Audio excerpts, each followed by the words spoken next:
Well,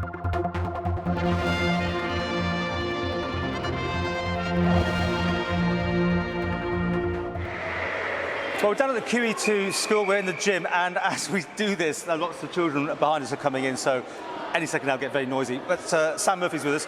We've been following you for some time now about your ventures into the schools. You want to do more to educate, to get them fit, I think it is. And you've had the access now, and we've had here today just a chance to see what you get up to. So I'd like you to explain more what you're doing.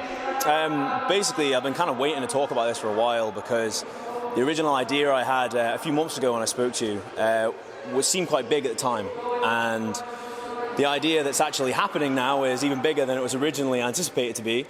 But basically, what I'm doing is founding a non-profit organisation called the Personal Best Student Scholarship, which is aiming to provide two types of scholarships to students on the Isle of Man. One in the form of weekly training sessions for students that show potential as an athlete and a drive to succeed, and then another type of scholarship which is a lump sum for when they leave school at whatever age that is, whether they leave it in year 11 at GCSEs or at year 13 at A-levels, for whatever purpose it is that they want. Whether they go into university and they're going to continue an athletic career at university, then it can be used for that, or if they're starting college or they're going into an internship or an apprenticeship, it's just a useful sum of money basically.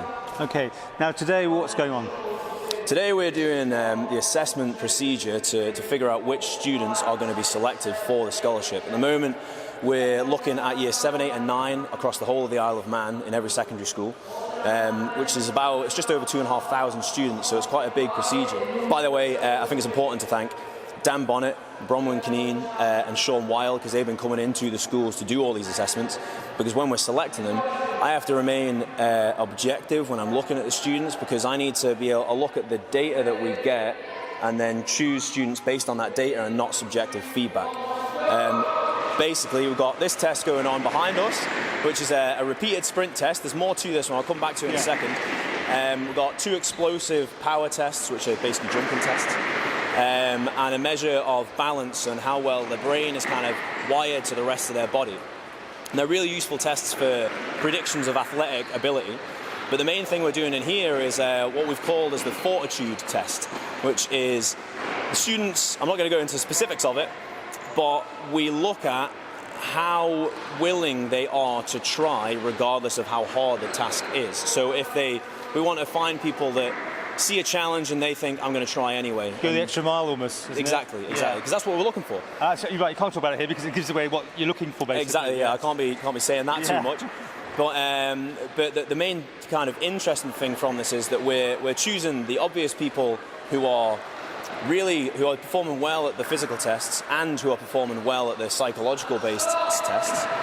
But at the same time, we're choosing students who are performing really well at the psychological tests, but might not necessarily be performing well at the physical tests. Right. So we're on purposely trying to kind of prove the hypothesis that hard work beats talent when talent doesn't work hard.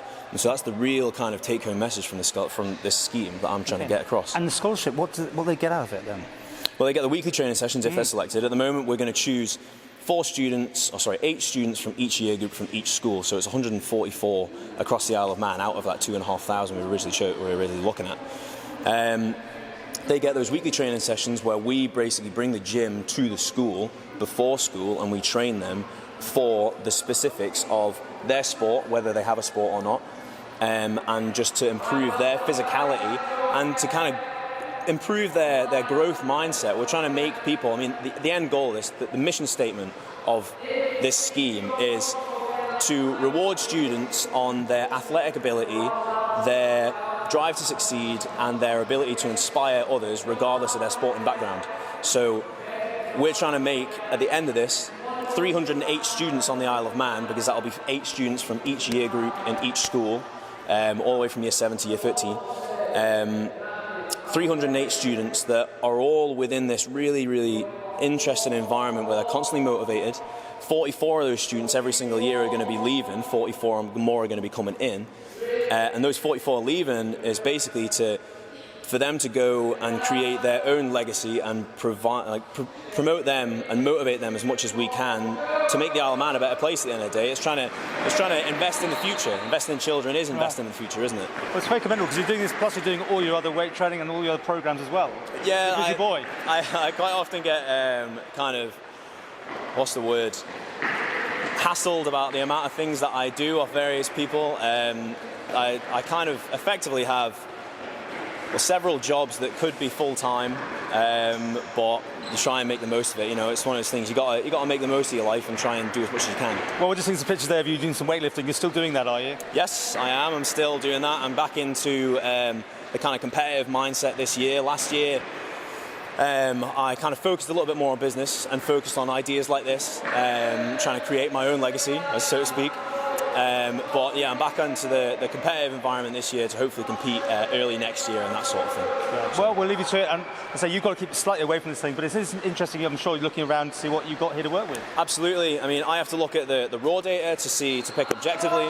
Then I speak to Dan, who's doing the fortitude test, and get his subjective feedback from it. Then I take that and then I go to the PE teachers and get more subjective feedback, and then from that we choose those 8 students. So it's a pretty rigorous kind of procedure to make sure we get the right people.